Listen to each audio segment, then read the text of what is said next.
निवेश के लिए वहां के इन्वेस्टर को लेके नहीं आए हैं और अभी वो सूरत भी जा रहे हैं और मेरे चाचा जो सूरत में है शायद उनसे भी यहाँ निवेश करवा देंगे।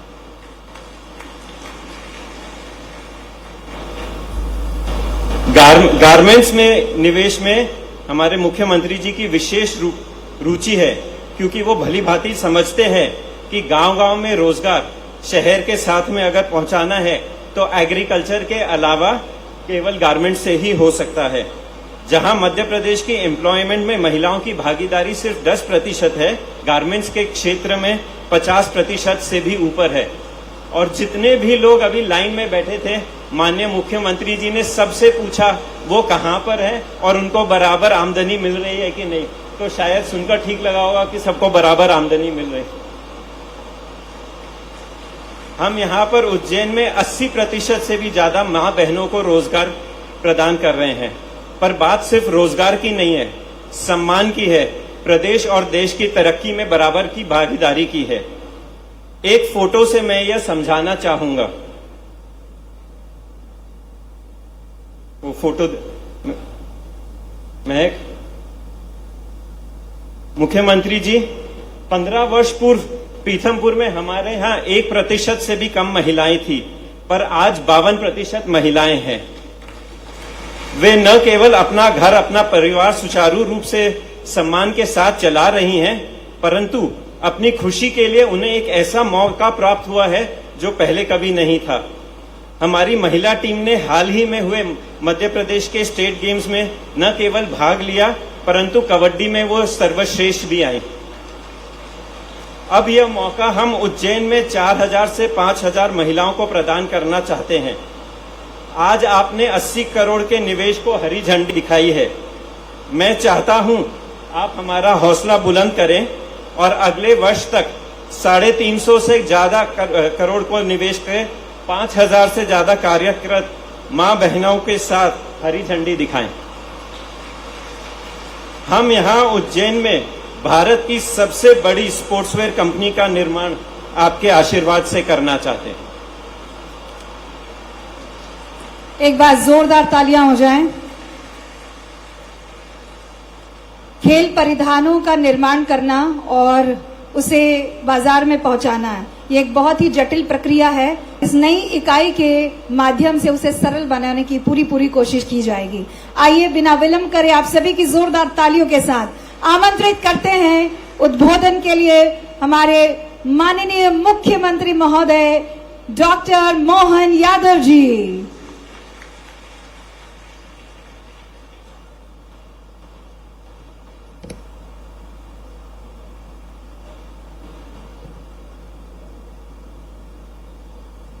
मंच पर विराजमान हमारे अपने प्रभारी मंत्री श्रीमान गौतम टेटवाल जी, माननीय सांसद अनिल फिरोजिया जी, सांसद और विधायक दोनों का नाम मान ही लेता ये हमारे लिए सौभाग्य की बात है। बाल योगी उमेश नाथ जी महाराज, माननीय सांसद राज्यसभा, इस अवसर पर अभी हमारे बीच में से गए, उनको अगले कार्यक्रम की तैयारी करना है। हमारे पीडब्ल्यूडी मंत्री श्रीमान राकेश सिंह जी मेरी अनुमति लेके गए यहां से।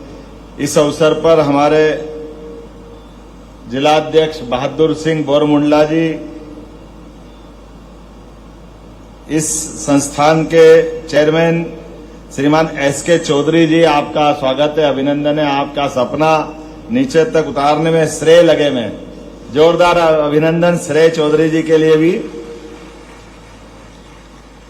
हमारे MD Chandramouli Shukla ji, MP IDC, और इस अवसर पर मौजूद मंच के ठीक सामने सभी सुपरिचित हैं हमारे वक्फ बोर्ड के अध्यक्ष डॉक्टर सनवर पटेल जी, जिला पंचायत के पूर्व उपाध्यक्ष राम सिंह जी, श्रीमान महेंद्र गादिया जी, नाम लूंगा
किसान भाइयों, आप भी चिंता मत करना, फैक्ट्री आपके लिए डराने नहीं आई है। आप अपने खेतों में भी आमदनी बढ़ाओगे, ये फैक्ट्री उसमें भी काम करेगी, ये मैं आपको आश्वस्त कर सकता हूं।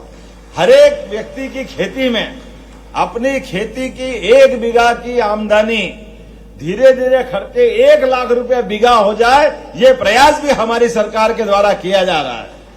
और केवल खेती नहीं, पशुपालन करते हुए भी जो दूध उत्पादन का हमारी मध्य प्रदेश की उत्पादकता है वो 9% है। हमारा प्रयास है कि उत्पादकता को डबल करेंगे, अर्थात देश में कुल दुग्ध उत्पादकता की जो क्षमता है वो 9% से बढ़ के 20% मध्य प्रदेश की हो जाए, इस पे भी हमारी सरकार काम कर रही है। क्योंकि हमारे लिए ये मध्य प्रदेश के अंदर बड़े पैमाने पर हमारा एरिया है, इसमें वनों का क्षेत्र भी है और बाकी क्षेत्र ग्रामीण अंचल भी बहुत बड़ा है। ऐसे में रोजगार दिलाने के लिए कई सारे प्रकार से काम करने की जरूरत है और इसीलिए हमने संभाग में इन्वेस्टर समिट का एक अभियान चलाया हुआ है। और यही कारण है कि देश के अंदर भी और राज्यों के अंदर भी हमने अलग से अपने मध्य प्रदेश की पहचान बनाई है।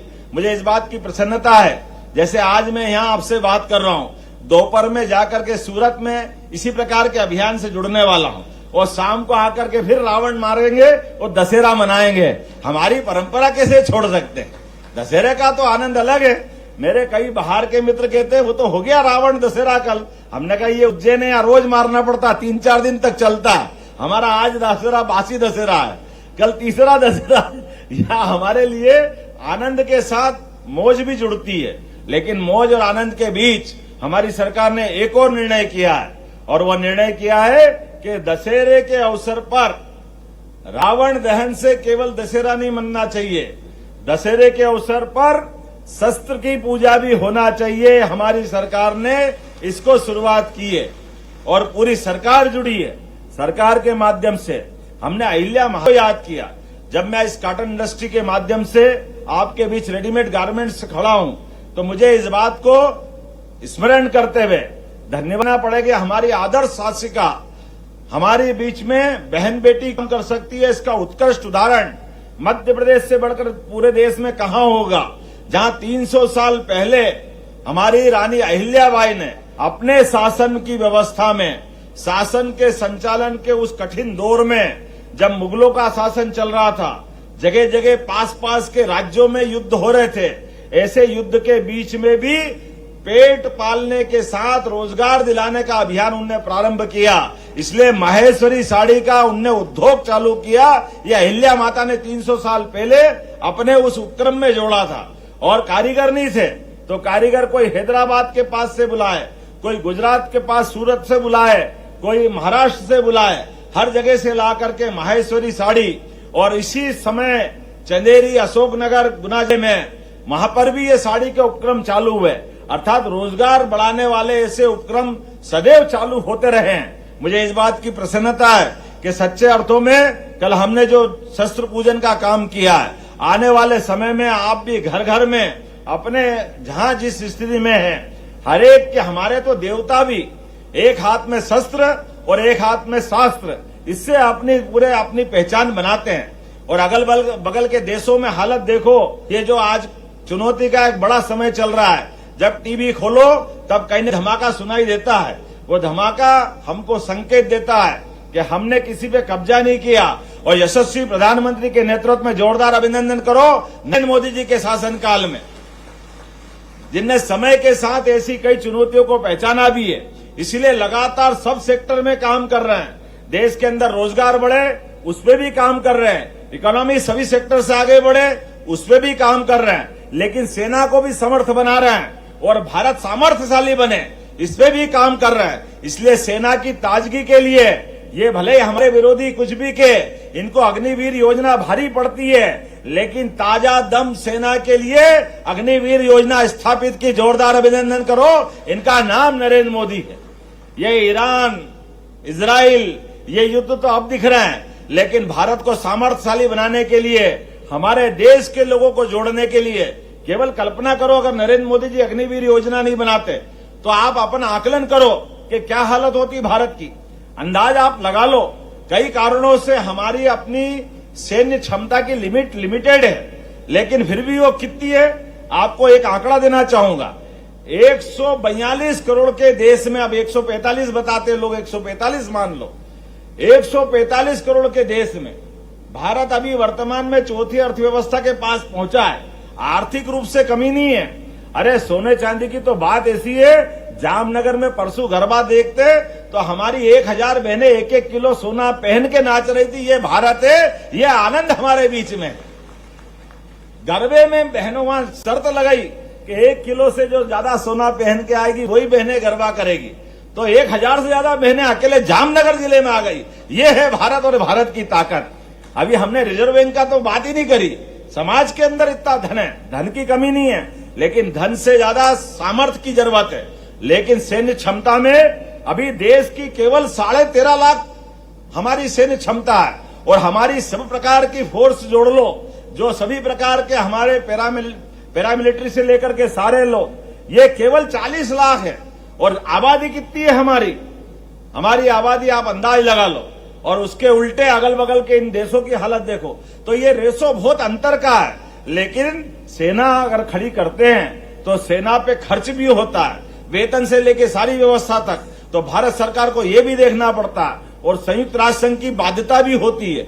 ऐसे में समान रूप से संतुलन बनाए रखने के लिए माननीय मोदी जी ने ये अग्निवीर योजना चालू करी। वाकई एक बार जोरदार तालियां बजाओ। ये दूरदृष्टि नेता का महत्व है, ये उनका विजन है।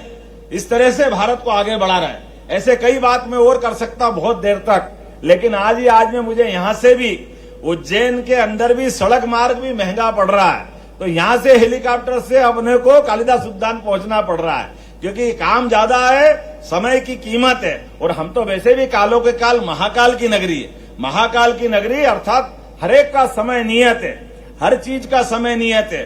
हम में से जितने भी बैठे हैं सबका जन्म से लेकर मृत्यु तक का समय नियत है। ना कोई बढ़ा सकता है, ना कोई घटा सकता है, लेकिन अपने समय का सदुपयोग करते हुए हम अपनी सनातन संस्कृति को लगातार बढ़ाते रहे, इस बात की अपेक्षा है। मेरी अपनी ओर से दशहरे के पावन पर्व पर आप सबको शुभकामनाएं। और ग्रामीण क्षेत्र में तो नया शुरू हुआ है, जोरदार ताली बजाओ। 4000-5000 बहनों का एक कारखाना, और ये भी बीच सेंटर में, इधर पंत पिपलई, इधर उज्जैन।